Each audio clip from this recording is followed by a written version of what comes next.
កូនខ្ញុំតាំងពីចូលអាយុ2 ខួបមកមួយថ្ងៃមុំតែ2 ដងទេពេលថ្ងៃ A2 ពេលយប់ឡើង Black Moor មករយៈនេះអូនថយមុំខ្លាំងមែនតើហើយនេះគឺជាវិធីសាស្ត្ររបស់ខ្ញុំខ្លះៗដែលខ្ញុំធ្វើការពារកុំឲ្យកូនស្រកសាច់ខ្ញុំជឿថាម៉ែឲ្យតែកូនថយមុំបារម្ភមិនខ្លាចកូនស្រកសាច់អញ្ចឹងអាចមើលវីដេអូនេះបានកូនខ្ញុំញ៉ាំ A2 ពេលថ្ងៃបន្ទាប់ពីបាយថ្ងៃត្រង់ហើយគាត់ញ៉ាំ A2 អស់ម្ដងហើយខ្ញុំចេញក្រៅក៏ខ្ញុំត្រូវទៅយកតាមខ្លួនដែរការជ្រើសរើសទៅដល់គោដែលមានខ្លាញ់ល្អ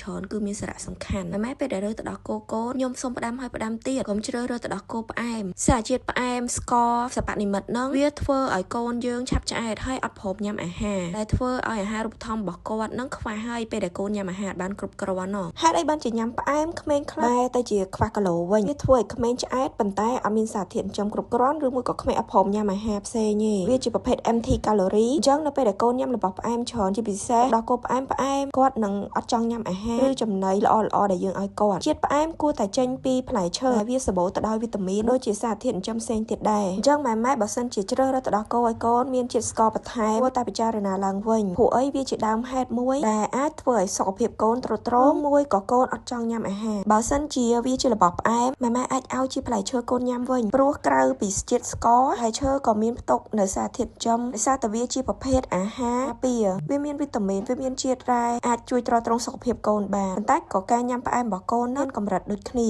ដូចខ្ញុំនិយាយចឹងកូនខ្ញុំមួយថ្ងៃមុំតែ2 ដងទេទៅដល់គោគ្រាន់តែជាអាហារូបត្ថម្ភបន្ថែមនៅលើអាហាររបស់គាត់វានឹងទៅបំពេញបន្ថែមអ្វីដែលខ្វះខាតនៅក្នុងចំណីអាហារថាទៅដល់គោម្សៅឬមួយក៏ទៅដល់គោទឹកដែលខ្ញុំឲ្យកូនញ៉ាំគឺអត់មានបន្ថែមជាតិស្ករទាំងអស់វាជាប្រភេទស្ករឡាក់តូសដែលមាននៅក្នុងទឹកដោះម្ដាយទឹកដោះគោបែបធម្មជាតិអញ្ចឹងម៉ែកុំភ្លេចត្រួតពិនិត្យឡើងវិញតាក់ទងជាមួយនឹងទឹកដោះគោដែលឲ្យកូនញ៉ាំព្រោះអីវាមានសារៈសំខាន់មែនតើសម្រាប់សុខភាពកូនការញ៉ាំអាហាររបស់កូននិងការលូតលាស់របស់កូន